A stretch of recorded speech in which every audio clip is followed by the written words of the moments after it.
Oh, we're 6 minutes early. Hi there, and welcome into another episode of the WTH podcast.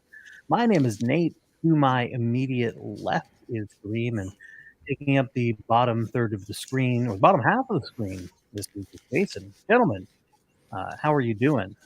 I'll start with you, Jason, since Kareem's just flipping his headphones around. I'm dope. I do dope shit.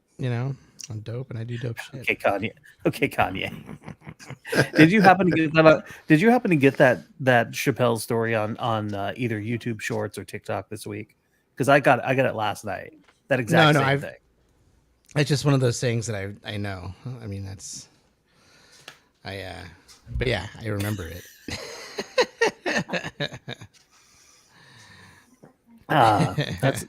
That's wonderful. Kareem, how about you? I'm good. Had a nice, productive weekend. Oh yeah, there you go. We sort of did too. It's as we record this, I was streaming it live. It's Martin Luther King Jr. Day. Didn't want to let that pass without saying to everybody out there who just said, "Hey, this is going to be weird for my skiing, the long weekend." Stop referring to it as the long weekend. This is our newest national holiday. Can we please at least acknowledge it's for someone? It's for someone who is a very recent. This isn't something that was created in the 1800s. This is a very new holiday. There's a very important reason for it, and can we please acknowledge it? Yes, that's what. It's Jason's nickname, by the way. Somebody who affected your current position in life, in your lifetime. Mine, maybe. Yeah. I mean, certainly. It's funny though. I look back on school and remember everything I heard about Martin Luther King Jr. in high school and then in college in U.S. history. And it's a very small thing. It's a very small part. But I mean, it was more than we learned about Black Wall Street because I never knew that was a thing. Yeah. So because we don't teach that. Yeah. So you're both married to women who are professionals. Correct? Correct. Well, their civil rights come from the civil rights movement.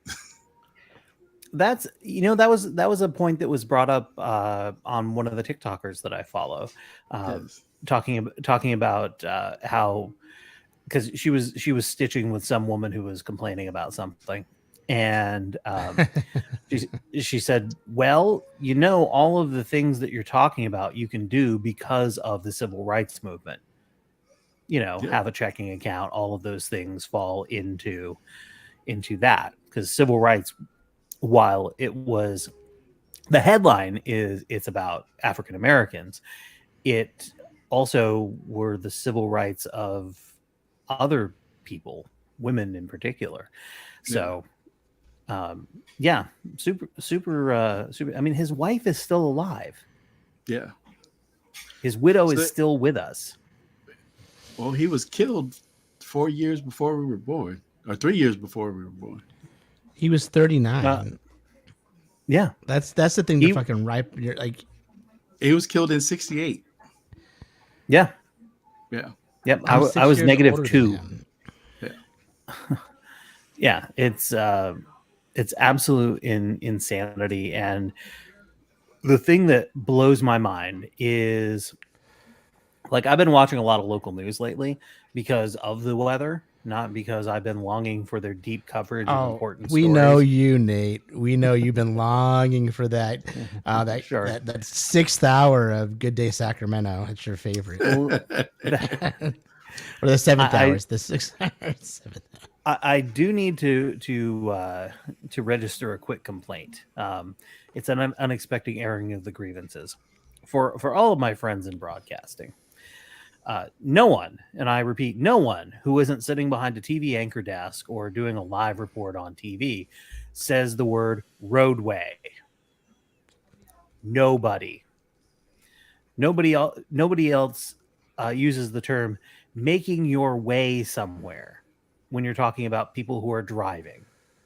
Oh, if you're making your way to the Sierra. No, they're driving. And they're not driving on the roadway. they're driving on the road, Yes. or they're just driving. Save yourself some words. Yeah. Stop using words that nobody else uses. And for the love of God, these things are scripted. You can see in front of you when you're writing these scripts that you're using. I know you're alternating because you don't want to say road 60 times, but it's not better if it's you all change from it to roadway.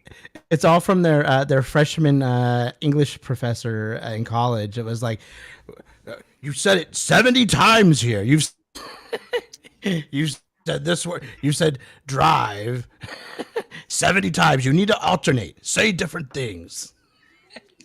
So the only way that anybody uses is runway when it comes to transportation. Right. No one says roadway, but if you turn on the TV when they're doing weather coverage, it's roadway this and roadway that and blah, blah, blah. I wonder if it's also partly just like being lazy, because that's maybe the way that the weather service, transportation, like those areas use it. No, you don't think so? No. It's just that's the way. They usually just say half. Yeah, you're right. That's just the way it's been done for years and years and years. And it's time to start talking the way people do. Conversational writing. For the love of God. It was all I could do to not yell at the TV. And it was instead you're yelling at us. Thank you. No, here's the thing that hurt me. The person who was anchoring, I like her. I know her. She's a very sweet lady. But I wanted to reach through my TV and just yell in her face to stop saying roadway. Please stop, everybody. Tomorrow, be careful on the roadway. Right. Be careful on the roadway tomorrow when you're making your way.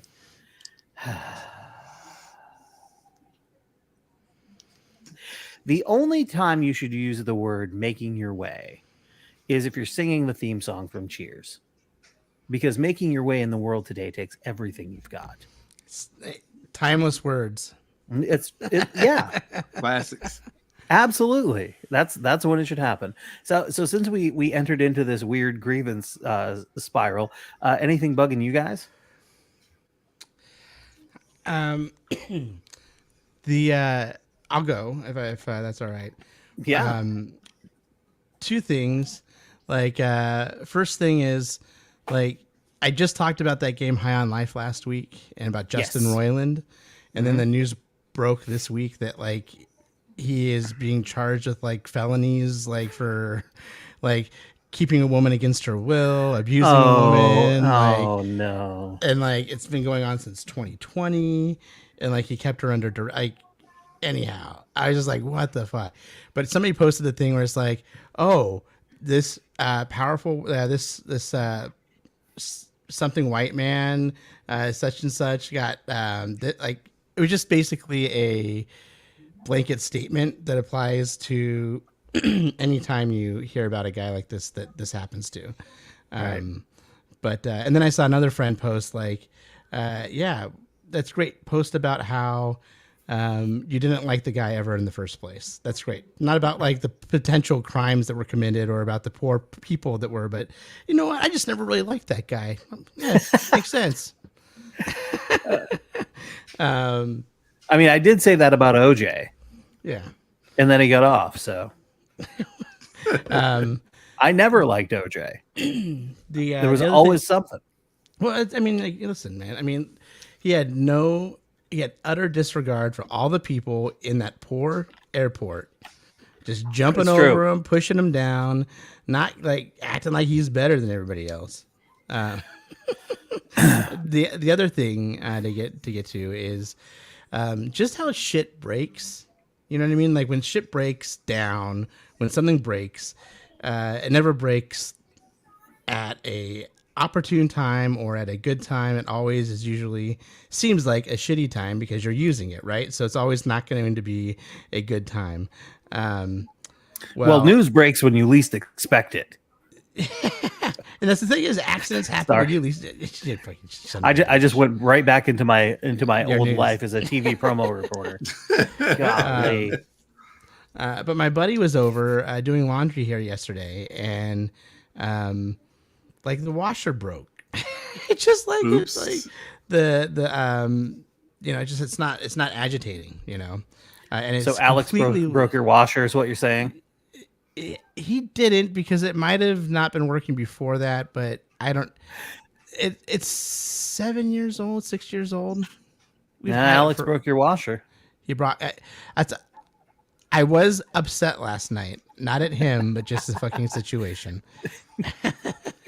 I felt worse for him because he had this huge IKEA bag that was full of wet clothes that weighed like 100 pounds probably. Well, you know what? It's time to get some quarters, my friend. Yeah. Head on but, over. But just how that shit happens, I mean, it's just it's like what the fuck? Because in a way, it's shittier.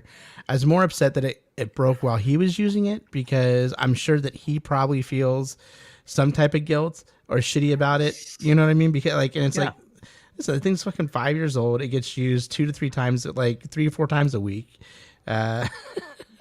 Shit happens, bro. Yeah.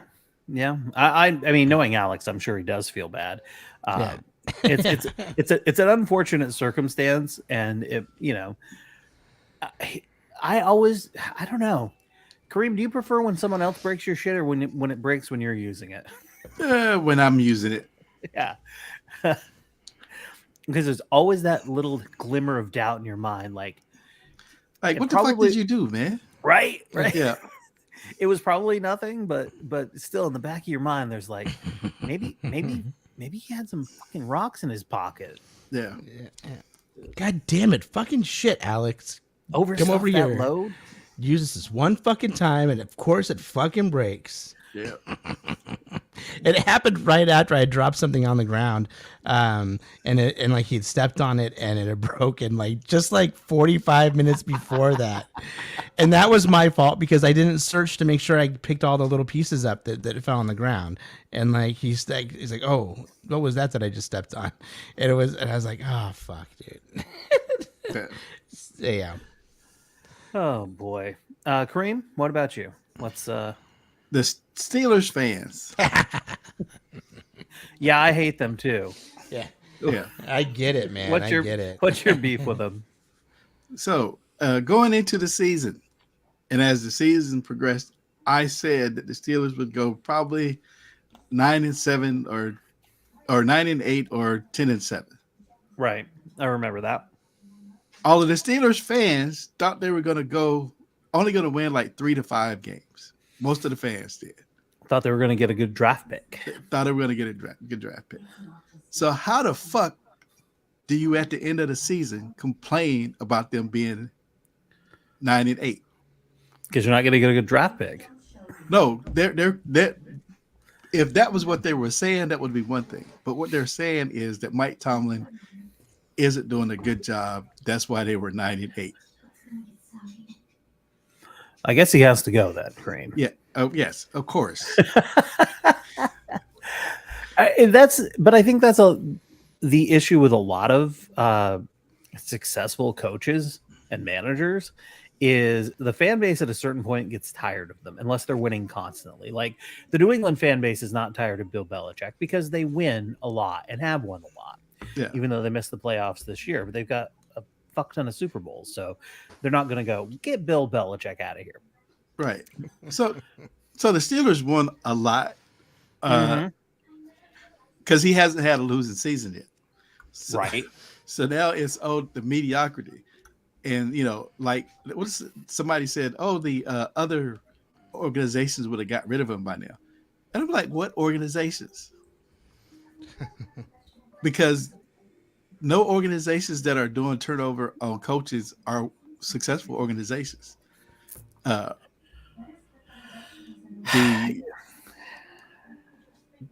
Patriots have had Belichick for about 15 years. The Seahawks longer than that. Yeah. So the Seahawks have had Pete Carroll for a long time. The Saints would still have Sean Payton if he hadn't retired. Yeah. So Mike Tomlin has been the coach of the Steelers since 2007. Yeah. So So it's been 16 years. Yeah. And so somebody brought up Andy Reid, and it's like you realize that the Eagles went 4-12 the season that Andy Reid got fired. Andy Reid had some losing seasons in there. Yes. The Chargers fired. Um, I can't think of his name right now, but they fired him after he went 14 and not Norv Turner, as the coach before Norv Turner, but they fired him after he went 14-2. Schottenheimer. Yeah, Marty Schottenheimer. Yeah, after he went 14-2. They've had 4 coaches since then. Haven't got back to 14-2. Have only made the playoffs a couple of times. So, and the Steelers fans that say this shit, I mean, and if you want to use Andy Reid as an example, he had a job the next day after the Eagles fired him. Yeah, and he still has it. Yeah. And Mike Tomlin would have a job the next day. And Andy Reid is a good coach, but he's having his success in Kansas City because he has Patrick Mahomes. Right, having good quarterbacks make it a lot easier. I mean, for the better part of Mike Tomlin's career, he had Roethlisberger. Yeah, and the other team that got rid of somebody because they wanted to make a change was the Bengals, and the Bengals didn't have success after they got rid of Marvin Lewis until they got a good quarterback. They got a good quarterback. Right, that happens. That happens that way. Yeah, good quarterbacks, unless you are,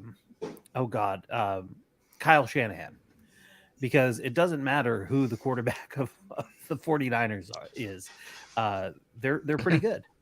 But and that was the other thing is the Steelers didn't have a winning record. Hasn't had a losing record under Tomlin, even when Ben got hurt and they put in Duck Hodges as a quarterback. Yeah. Bill Belichick's been the coach of the Patriots since 2000, and Pete Carroll has been the coach of the Seahawks since 2010. Yeah. So I believe Mike Tomlin would be the second longest tenured head coach in the NFL right now. Yeah. In the current job. He has never gotten the proper credit. He's got I think here's the reason why. Now, despite the Super Bowl win, they are 8-9 in the postseason. And I think that's probably one of the reasons why there are people like that. And a part of that is there was like a stretch of like 4 to 5 seasons where we always had a late season injury to one of the most significant parts of the team. So Fontaine Burfict knocked Antonio Brown out in the playoffs. Le'Veon Bell got hurt going into the game against the Patriots, and then Ryan Shazier got paralyzed. Right. And actually, if Ryan Shazier hadn't got paralyzed, the Steelers probably would have won like 3 more Super Bowls because he was that good a player at middle linebacker. Yeah, I think. Well, a lot of fans have the tendency to not appreciate what they have and who they have. The Steelers fans are spoiled, and it's definitely that, and it's cherry picking, memories about the past. Like Bill Cowher lost a lot of seasons that he should have won. He should have won more than one Super Bowl, and then they forget about the '80s with Chuck Noll, and the '80s was pitiful. The Bubby Brister era, yes, pitiful. Yeah. Well, yeah, fans can suck. Fans on Twitter, like as an Angels fan, and we'll move on from sports quickly after this, so Jason doesn't fall asleep. Dallas now up 31-6, so they're not going to blow it. All I see is the fan base bitching that something didn't happen, didn't do this, didn't get this. It's going to be another terrible year. Blah blah blah blah blah. And it's like. Everything they've done in the offseason has been productive toward building a winning team. They've got 2 of the best players on the planet on the team. They're fun to watch. They were really great until they had a couple of injuries that happened. Yeah. And then we found out after the manager wrote a book that he was in the process of writing that he didn't get along with the GM, and it was Joe Madden. Everybody loves Joe Madden. He's a great guy. He was the manager of the Rays for a long time, and they overachieved. He won a World Series with the Cubs, and it was his homecoming because he was a coach with the Angels for years and years and years, and it didn't go well. And we found out just around the end of the season when his book came out that it was a shit show. Yeah, that he was running a shit show. So, and the team's for sale. So all of these things are happening. I'm just thinking, I'm like, I'm looking forward to the season because I think it's going to be great. yes, I think it's going to be great, and that's what a fan should do. Now, if they start to suck and they suck, then go ahead and bitch. But let's hold off on it and wait for a hot minute. exactly. That's all I wanted to say. That and don't say roadway. Son of a bitch. You'd think I'd be over it, but I'm not. I have some breaking news for you if you were unaware. Pepsi Zero Sugar has a new improved taste. Oh, It's a little thing right there. It says new improved taste. nice. So now you're up to speed. Super excited about that. That's a great development. I have a new segment for you that I like to call the gun cabinet. To all the gun grabbers and gun control supporters out there, I hope when you cowardly little monsters, because that's what you are, you're cowards. You're cowards who send another man to do your violence. When you cowards send your state agents to take our guns, I hope you send bachelors. That way, when push comes to shove, there won't be little children that are being made orphans, because that's what you're going to do otherwise. And I want you to remember one other thing. Armed people don't load themselves into boxcars.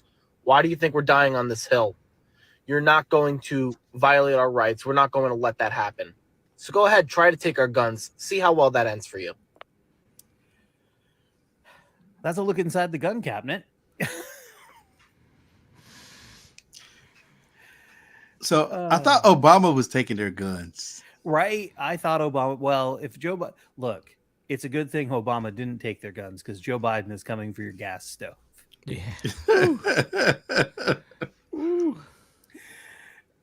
The outrage this last week about gas stoves. I didn't Great. even.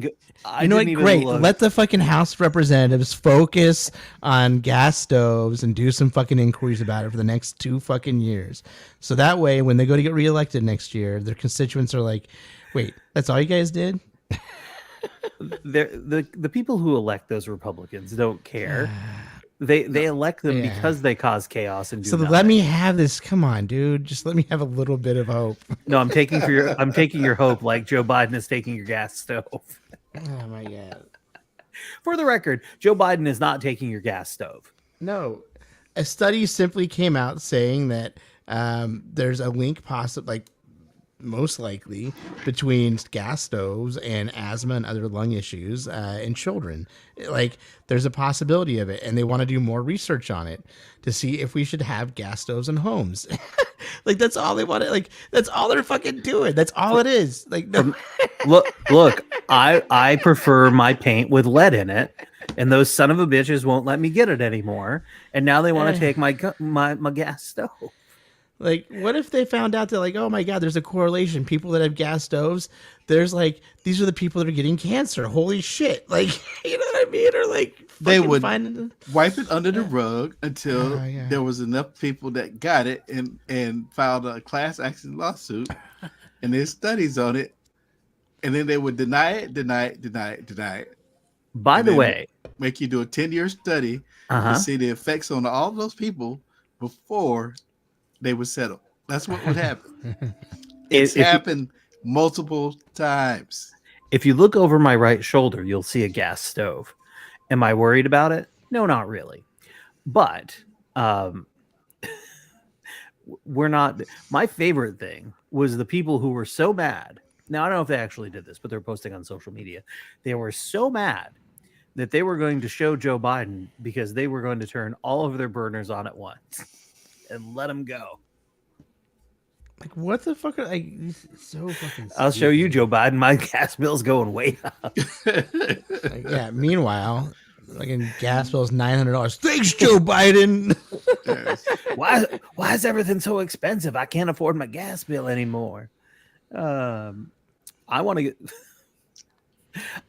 get, and this is coming. So let me just predict it right now. You remember those things that people were putting on gas pumps with a picture of Joe Biden pointing, and the caption said, "I did that," Yeah. or "I did this." I am expecting people, and by people I mean right-wing nut jobs, to take something like that and have it pointing to an empty space where their gas stove used to be, because they had to get rid of it for whatever reason. It stopped working or whatever, and they were replacing it, or they were just cleaning underneath it, so they pulled it out. I'm expecting a bunch of those photographs over the next few weeks. So Yeah. that's well, maybe not. Now, maybe the fact that there were some classified documents found in Joe Biden's office and in his garage next to his Corvette, that's probably going to hold off on that. I think they were planted. 8. There's 8 documents. Planted, not. I don't know. There's a special prosecutor. Have at prosecute. If he fucked with it, prosecute him. Okay. Yeah. Now what? Somebody said, "Oh, you're lefties. Y'all are crazy." Like the Secret Service was ready to kidnap Mike Pence for Donald Trump. It's not out of the realm of possibility. I mean, that wasn't the first thing that came to my mind. When I heard it, I was like, I don't think so. But I mean, it's not out of the realm of possibility. So, well, Yes, it'll were ready to kidnap Mike Pence for Donald Trump, to the point where he was afraid to get in the car. I'm not going anywhere with you. Yes. Say it. I'm not getting in the car. I am not getting. Like, yeah, I trust you. I don't trust them. Well, those were his words. That was probably pretty good. We also have some more news from the gun cabinet, where a Beech Grove man, and this is Indiana, Beech Grove man was arrested after a 4-year-old was seen on live TV with a gun. Police said the child was holding a loaded gun in an apartment hallway. Neighbors say the boy was waving it around and even pulling the trigger. It shocked people nationwide over the weekend.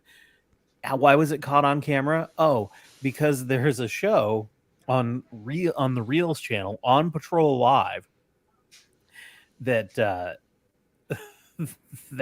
caught it. During that night's police investigation, viewers nationwide saw the images of the little boy in real time, because the Beech Grove police are featured on that show.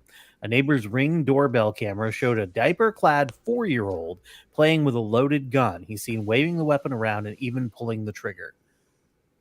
I saw that video right before on the news before the show. It was like, somebody needs to go to jail. Yeah. Well, and this comes on the heels of that kindergarten kid. Yeah, the 6-year-old going to school and shooting his teacher. Yeah. I'm not a fan of what's going on in the gun cabinet. No. By the way, the first person we heard of in the gun cabinet, his Twitter handle is @LibertyPicaro2. He had to put Liberty in his. He is the doughiest Mike Huckabee looking dude you've ever seen, and he's in his car.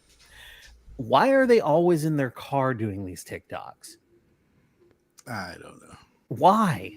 To give a semblance that they're doing something, that they're making their way somewhere, that they're on the roadway. They're on the roadway. Son of a bitch. They're making their way somewhere. Yep. Making my way on the roadway. Did he say he loved Jesus in his profile? I don't know. Let me go look. The video is now unavailable. Oh no. Uh-huh. Oh no. Well, it's a good thing we played. To all the gun grabbers. That's weird that I was able to get that. Here we go. He has 2 videos. That's what. So it's 2 because I'm guessing his first account was suspended. That's usually how it works on TikTok. Everybody's got a backup account on TikTok in case they get suspended. One of the things that happens, funnily enough, is the people who are the more liberal creators will oftentimes have 1 or 2 backup accounts ready to go. Because what happens is they hurt people's feelings. You know, the fuck your feelings crowd get their feelings hurt, and then they report to TikTok, and TikTok doesn't handle those reports in the way that say Twitter before Elon BE would handle them, where there would be, or even Facebook, where there would be something, and then you get like, maybe you might get a 10-day or whatever. On TikTok, oftentimes they will just lock them out for whatever. There's no appeals process, or they can appeal, and then it's just like, oh, denied. Yeah. So yeah, I'm guessing that's what happened to old Liberty. I don't know what's going on in the world. I really don't. Only 3 minutes left. Dallas is moving on. A nation can rest easy as the Cowboys move on. Yeah, what was really surprising about the weekend was, well, one, if you were a Chargers fan, you were probably pretty surprised that they blew a 27-point lead. I was also pretty surprised that Baltimore and Miami kept their games close, Kareem. Yeah, I watched. I turned off the Chargers game at halftime. Well, sure. Yeah. Who could blame you? And went and did something else, and then I checked back on the score, and I was like, "Holy shit! They blew this lead." 27-point lead. Oh, that's good times. Hey, did either of you see former Congressman Madison Cawthorn eating the heart of something he just shot? No, I missed that one. Yeah, it's not great. I think the last thing I saw on him was that he didn't turn over any of his information to the new person who took his spot. Well, shocking. I don't think he had any information. Yeah. Honestly, although, you know what, I say what you will about Madison Cawthorn, you don't see a lot of dudes in wheelchairs rolling around in camo with their faces painted hunting. Yeah. Or do you, Kareem? I don't know. It's from North Carolina. He's from your home state. Yeah. No, not really. Out in the field. Yeah. Yeah. It's so good for him. Yeah. Good it was for him. problematic that they both were black. Guys carrying him. Said he was in a wheelchair. He's in the wheelchair. Although we have seen him punching a tree. So, I mean, he is the most outdoorsy wheelchair-bound person I'm aware of. So, yeah. I mean, yay, Madison Cawthorn. I just don't know anymore. You know, if we're drafting guy, never mind. Let's say. Headed down a road you don't want to head down right now. Did you guys see that documentary Murder Ball? Though that's all I'm going to say. Like, I'm going to have those guys on my team. Murder Ball. I haven't seen that one. Oh, it's about a bunch of guys. I remember. Bunch of guys in wheelchairs. Yeah, those guys are fucking nuts, bro. Yeah. Like, Madison, you have no idea, bro. Hey, real quick, I don't know if you had a chance to watch it, Kareem. Did you get a chance to watch Nope? I did not, but you guys can talk about it. All right, let's talk about it briefly. We won't go into too much detail about it because I don't want to ruin it for you. Jason, did you enjoy Nope? Yeah, I did enjoy it. I think I went in thinking one thing, and I just kind of, out of the last three Jordan Peele films, this is the one that I think I maybe enjoyed the most. Like, you know, I don't know. Well, I'm just going to put it this way. You and I disagree. Okay. You and I disagree a lot about this film. My takeaway on this film was this. I said to Leslie when we watched it, I said, maybe it's time to take a step back and stop referring to Jordan Peele as one of the great geniuses of our time. That was my take on it. No, I mean, it was fine. It was a fine film for what it was. And I went in knowing nothing. I knew nothing about the film at all. So I went in completely cold. And I'm just like, all right, let's see what it is. But that was my first takeaway from it. I guess I did go into it knowing that it was a homage to the type of film that it is. Like I knew that's what the genre, like it was an homage to that genre of films. Like, so I guess that's maybe why it had a resonate, like why it resonated with me, because I had that going into it. You know what I mean? Like, sure. Because I get it. It like I said, his other two, like Get Out was good, but then what was the next one after that? Was the one with the family that goes to the fun house. They have the other side. They have the other people, right? That's like anyhow. They're both great. Like they're good, and I like Get Out, but I don't know. But I like that type of film. Yeah. So two things. It's been a while since I've seen Get Out. Did it take over a half hour to get to any sort of idea of anything that was happening in Get Out? Oh, it was. Yes. No. There were breadcrumbs to sort of build to this. The first half hour of this film was. I know it starts off right away. The very beginning starts off. So I haven't watched it, but the reviews and whatnot that I have heard about this specific film was that it was the weakest of the three films that he's done to this point. I think that's a fair assessment. It's not a bad movie. I think it's an enjoyable watch. Yeah, I'm not a fan of most of the acting in it. The but lighting, if it's, as Jason said, an homage to those kind of films, the acting in those films was always shitty. I'm not saying it was shitty. I'm just oh God, what is her name? Kiki. Kiki. Oh. Maybe she was just really playing an uninteresting character really well, but I was not, because I know that Daniel. I mean, like, I will say this: I think that this film is why Fry's went out of business. Counterpoint. If you haven't seen it, you'll understand. So watch X. X-rated what? Oh no, you watch kind of X. Yeah, watch X. About Nope, I also saw Nope on Peacock. You know what I mean? So I didn't pay for it. Yeah, so I didn't pay for it.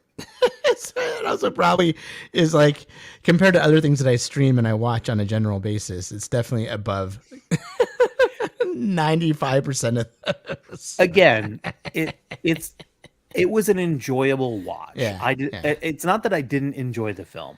I think we have just put Jordan Peele on this pedestal that sets expectations higher than they really should be.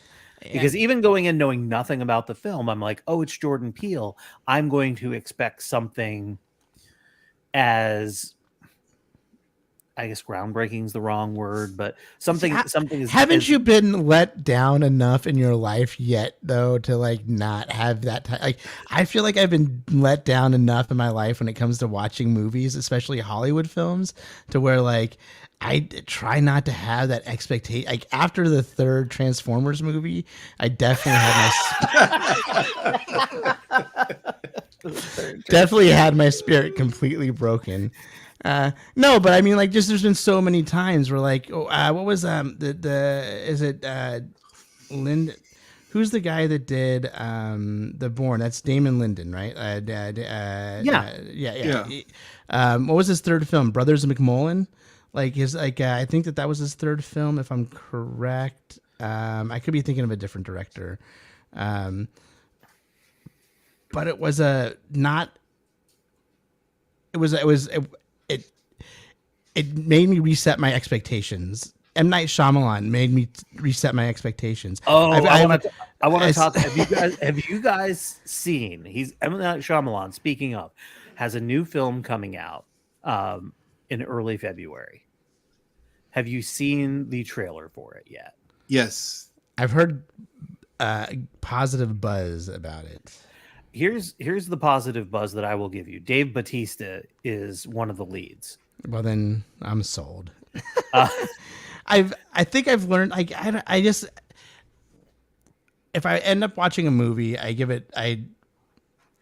It's called Knock at the Cabin. Awesome. Knock at the Cabin. Here's the trailer. A little bit of it. Shot of the cabin. Can I talk to you for a little bit? That's Dave Bautista walking up to a little girl who's out in front of the cabin. You have to come inside right now. There were 4 of them. What did we say? You shouldn't make things up when we're talking about... Can you open the door, please? They're breaking in! I'll cut you, baby.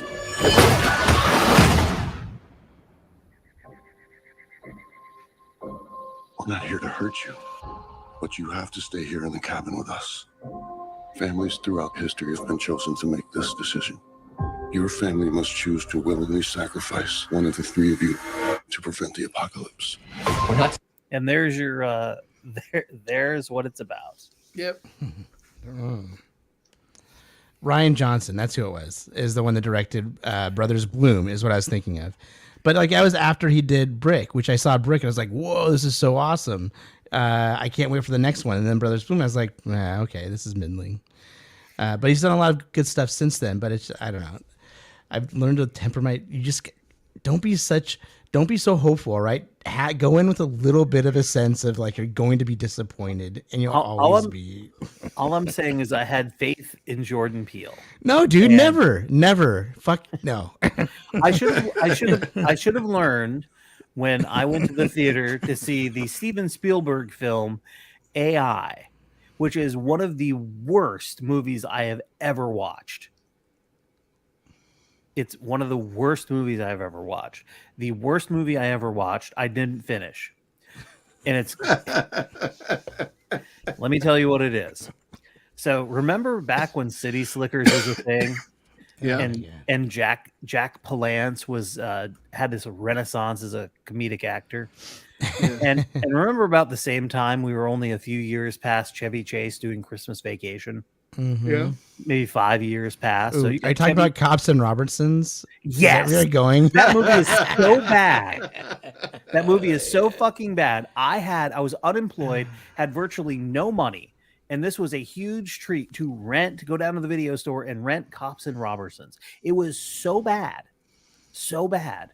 that I turned it off, rewound the tape, and brought it back. I said, you know what? I treated myself, and I'm going to treat myself by not watching the rest of this piece of shit. And that's how you know your movie is a piece of shit. When you got no money, you're broke, and this was your big entertainment thing, and you're like, you know what?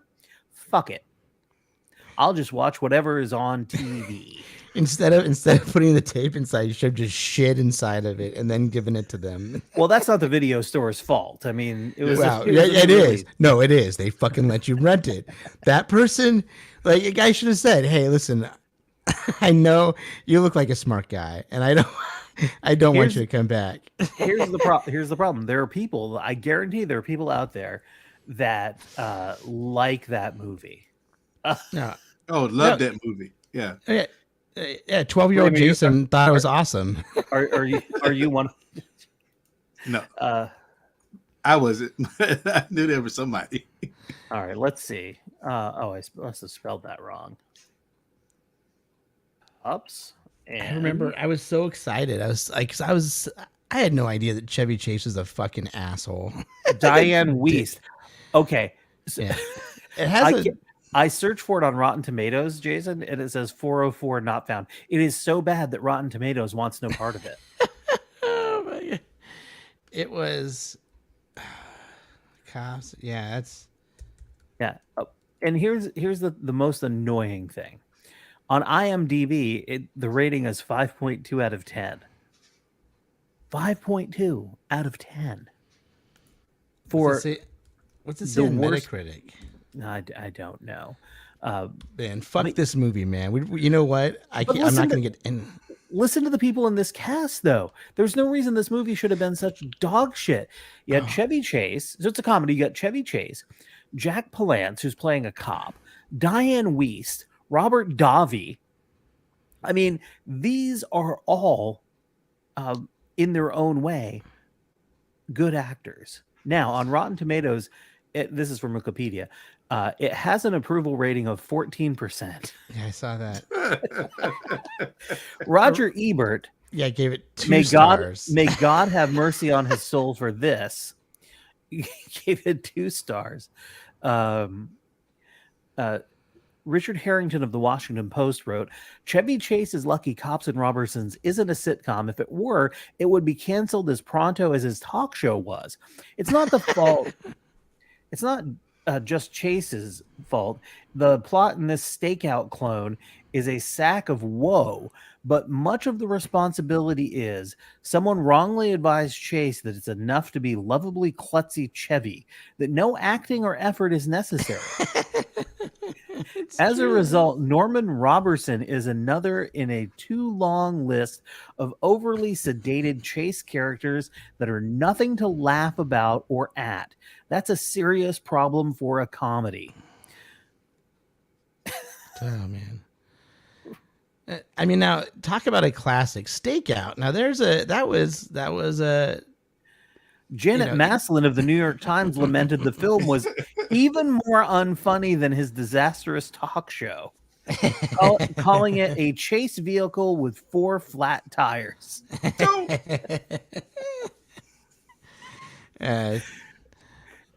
Chevy, buddy. Right. Hope you saved some money. Well, he's burned some bridges, at least with the community folks. All right. Let's talk a little bit about Florida now. Florida Corner. Headline: a giant pink phallus may come to Florida thanks to Jesus and an atheist. Maybe coming to Fort Lauderdale, and if it happens, we'll have Jesus and an atheist to thank. A couple of months ago, the city hosted a Christmas tree lighting ceremony as well as a menorah lighting celebration. Those were religious celebrations promoted by government officials, suggesting that the public square was open to anyone who wanted to host a similar event. Enter Chaz Stevens, a local activist known for seeing an opening and driving a monster truck through it. He asked the city earlier this month for permission to host an event of his own on April 2nd to honor Kanemaru Matsuri, the Shinto festival of the steel phallus.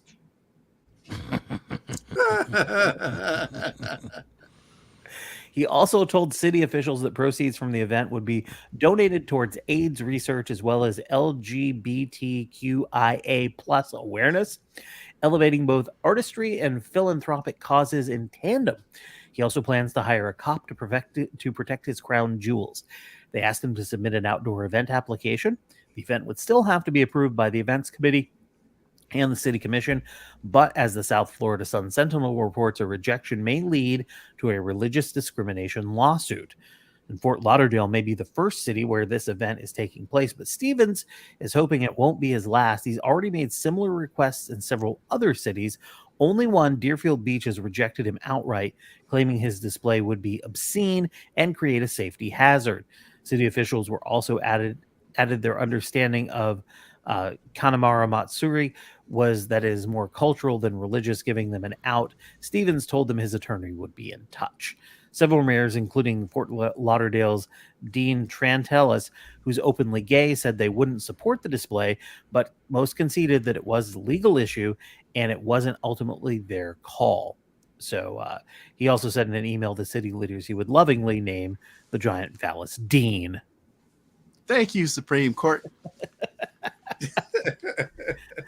He's also set up a GoFundMe page to cover costs of his $8,000 penis sculptures, along with any potential lawsuits he may have to file if cities reject the project. So And it's not the first time he's done that. Back in August, after Texas passed the law requiring public schools to display "In God We Trust" posters donated by outside groups, he sent school districts those signs written in Arabic. I'm guessing that went well. When Florida Republicans opened the door to banning books in public school districts, he demanded they ban the Bible due to inappropriate content. He's also erected Festivus poles in the Florida Capitol, as well as Distrestivus poles that look like Donald Trump. He's placed an image of an upside-down butt-plug Jesus outside a local city hall. Oh, And he that's hilarious. once hired someone to wear a costume of a giant phallus with Trump's head before a presidential debate. So there you go. There's your one more thing in Florida. This is not a fun Florida story. Yeah. Right now, we're also learning the man arrested for child abuse, accused of dropping a baby at a Walmart several times. He's now back in jail for a totally different crime here. 31-year-old Patrick Abbott facing a judge on armed robbery charges. Police say he handed a Publix worker a note demanding money, saying he had a gun.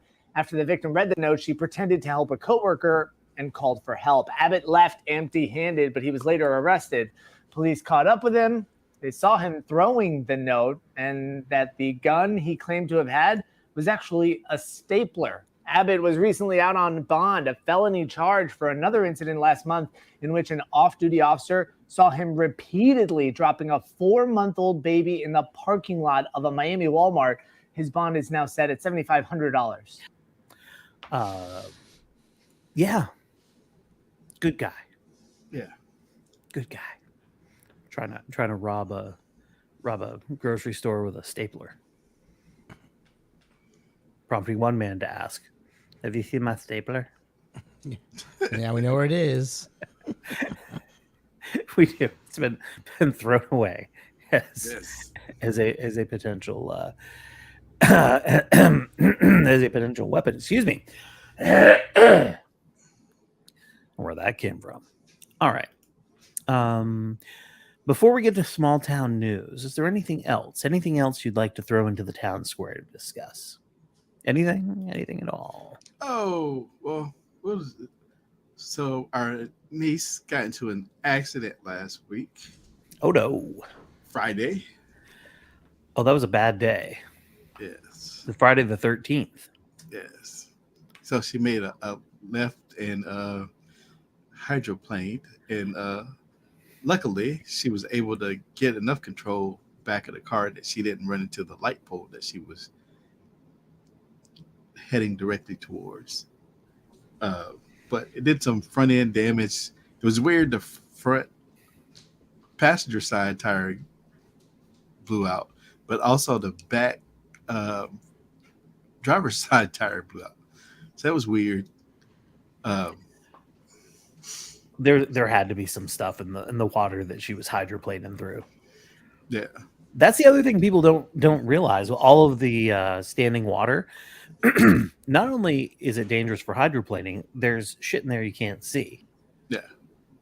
Oh, I heard on the news before we started that was that poison oak is in the water that came down in Santa Cruz.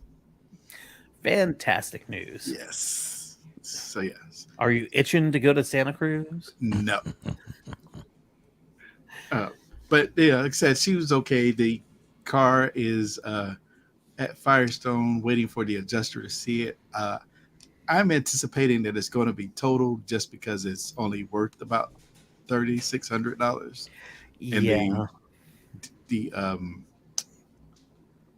damage itself, the quote we have right now, it is for like $3,000, and that's not counting the cosmetic damage that needs to be repaired. So Yeah, I think you're probably right there with that one. They're gonna total it and hope sometimes you end up finding something better. yeah. Be able to do that. All right. So small town news. This is a fun small town news story. I was sitting around and I was wondering, because remember we small town news used to feature our late friend Gordy Little a lot, and I thought to myself, wait a minute, because I had it bookmarked. I said Marilyn Haggerty, and I'm like, wow, I haven't checked it on her in a while. and she was like 93 or something like that. I'm like, I wonder if anything bad's happened to Marilyn. And the answer is no. She's still writing. She writes, savor the snow. Listen to it crunch beneath your boots on cold days. This is in Grand Forks, North Dakota, by the way. And look at the calendar. Tells you for sure it is winter. Now we know just how slow molasses can be in January. But the calendars bring glad tidings for the cold days. This weekend brings basketball at the Betty on Saturday and pucks flying at the Ralph. All around, there is high school hockey and basketball. There are snowmobiles, sleds, and winter skis. January is white. Well, in North Dakota, every day is white, right, White. Kareem? Every day. But you can make it any color you want. For many in Grand Forks, the UND boosters on Friday luncheons are an attraction before home games. They share the story of sports and provide some local cheering. It seems we need the boosters, but the boosters could use some musicians. The bands that played in the days of yore are no longer available. Are they dead? What's happened? What's happened? You wonder who could play at the UND booster luncheons. January is full of wonder. Who will be honored as outstanding citizen of the Greater Grand Forks when the Chamber holds its annual dinner on January 26th at the Alaris? Meanwhile, Whiskey Myers is bringing the 2023 tour to the Alaris on July 25th. And according to the calendar, summer will return. Thanks, Marilyn. Thanks, Marilyn. Thanks, Marilyn.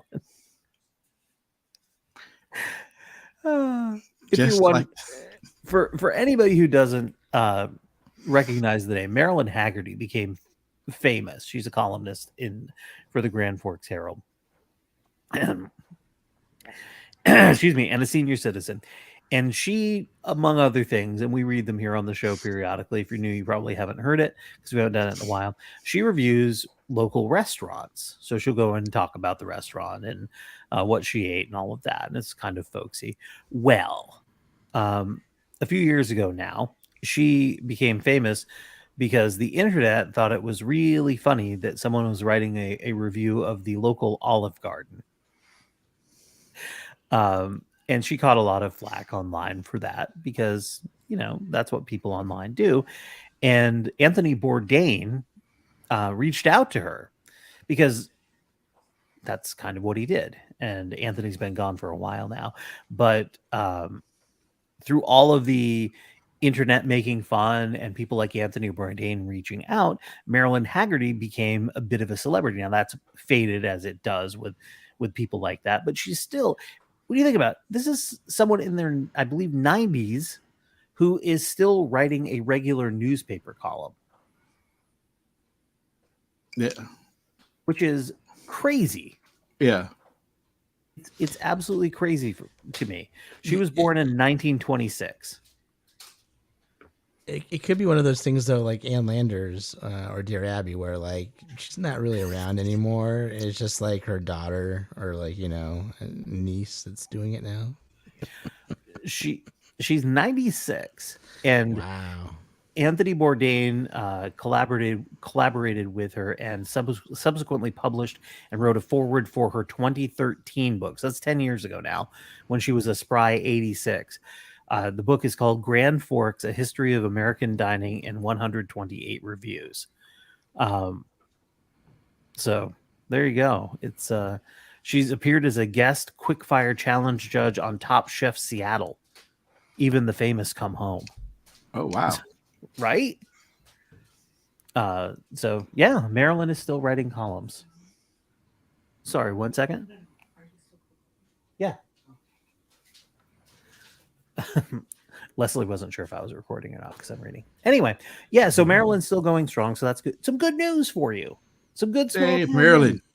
Well, hopefully there will be some restaurant reviews coming, and we'll have those in future weeks. So anyway, that's going to wrap it up for us for another week here at the WTH podcast. Thanks for checking it out. Whether you watched the live stream or you caught the broadcast later on or the podcast, thanks for being a part of it. We do appreciate you. Tell a friend if you like what you hear, and we will catch you next time. Remember, stay safe on the roadways. Bye-bye.